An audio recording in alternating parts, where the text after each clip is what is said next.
Assalamualaikum warahmatullahi wabarakatuh. Teman-teman seiman, dalam video ini, Halaqah Islam akan menceritakan sebuah kisah seorang anak saat Lebaran Idul Fitri. Semoga bermanfaat. Tidak seperti biasa, hari itu Baginda tiba-tiba ingin menyamar menjadi rakyat biasa. Beliau ingin menyaksikan kehidupan di luar istana tanpa sepengetahuan siapapun agar lebih leluasa bergerak.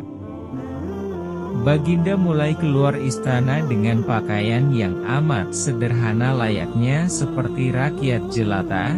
Di sebuah perkampungan beliau melihat beberapa orang berkumpul.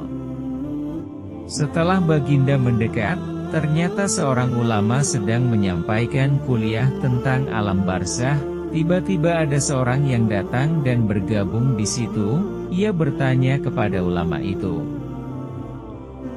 "Kami menyaksikan orang kafir pada suatu waktu dan mengintip kuburnya, tetapi kami tiada mendengar mereka berteriak dan tidak pula melihat penyiksaan-penyiksaan yang katanya sedang dialaminya, maka bagaimana cara membenarkan sesuatu yang tidak sesuai dengan yang dilihat mata?"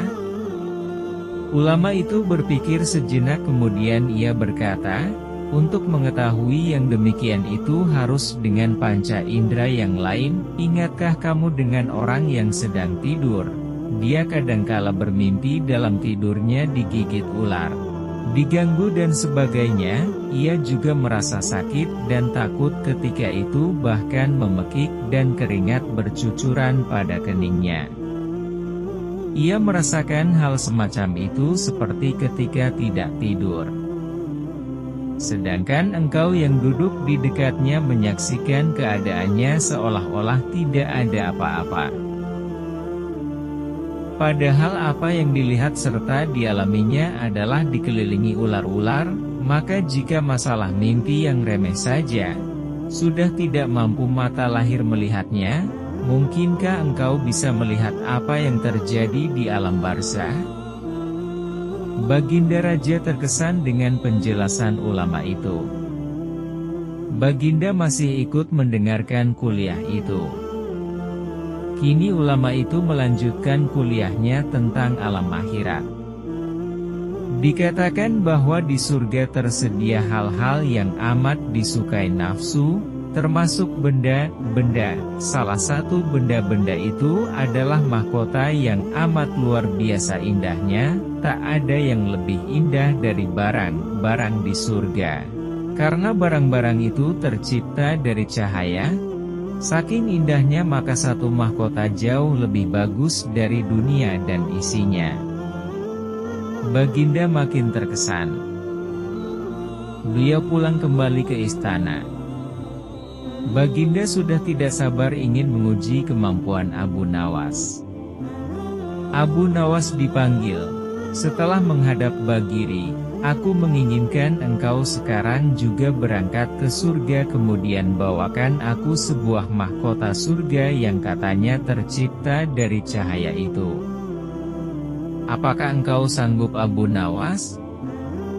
"Sanggup Paduka yang mulia," kata Abu Nawas langsung menyanggupi tugas yang mustahil dilaksanakan itu. "Tapi Baginda harus menyanggupi pula satu syarat yang akan hamba ajukan." "Sebutkan syarat itu," kata Baginda Raja. "Hamba mohon Baginda menyediakan pintunya agar hamba bisa memasukinya." "Pintu apa?" tanya Baginda belum mengerti. "Pintu alam akhirat," jawab Abu Nawas. "Apa itu?" tanya Baginda ingin tahu. "Kiamat, wahai Paduka yang mulia. Masing-masing alam mempunyai pintu. Pintu alam dunia adalah liang peranakan ibu. Pintu alam barzah adalah kematian, dan pintu alam akhirat adalah kiamat. Surga berada di alam akhirat. Bila Baginda masih tetap menghendaki hamba mengambilkan sebuah mahkota di surga, maka dunia harus kiamat terlebih dahulu. Mendengar penjelasan Abu Nawas, Baginda Raja di sela-sela kebingungan Baginda Raja Harun al-Rasyid, Abu Nawas bertanya lagi, "Masihkah Baginda menginginkan mahkota dari surga?" Baginda Raja tidak menjawab, beliau diam 1000 bahasa. Sejenak kemudian Abu Nawas mohon diri karena Abu Nawas sudah tahu jawabnya.